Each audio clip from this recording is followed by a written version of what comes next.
في شأن غياب حكيم زياش عن المنتخب المغربي في مباراتي النيجر وتنزانيا عن التصفيات الإفريقية المؤهلة لكأس العالم أمريكا 2026، أعلن الناخب الوطني وليد الركراكي أمس الجمعة عن القائمة النهائية، وشرح فيها الأسباب الرئيسية وراء غياب زياش، مؤكداً أن عودة اللاعب مشروطة باستعادة لاعب تحيل لكامل جاهزيته، وأن باب المنتخب المغربي مفتوح بمصراعيه أمام نجم أمستردام السابق. وإذا كان وليد الركراكي قد شرح أسباب غياب زياش ولم يؤكد أبداً ما تردد عن اعتزال اللاعب، فإن الأخير اختار مباشرة بعد ندوة مدرب المنتخب المغربي نشر أغنية للمغني الهولندي توبرينغ على صفحته الرسمية بموقع التواصل الاجتماعي انستغرام.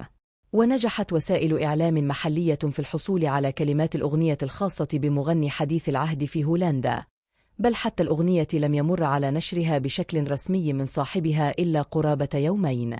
ويبقى أبرز ما نشره زياش من مقطع الأغنية الفقرة التي حملت الكلمات التالية: أنا في مهمة، إذا رأونا قادمين يشعلون النار. ويضيف: العمل الجد سيؤتي ثماره، أليس كذلك؟ يجب أن أحقق ذلك من أجل العائلة.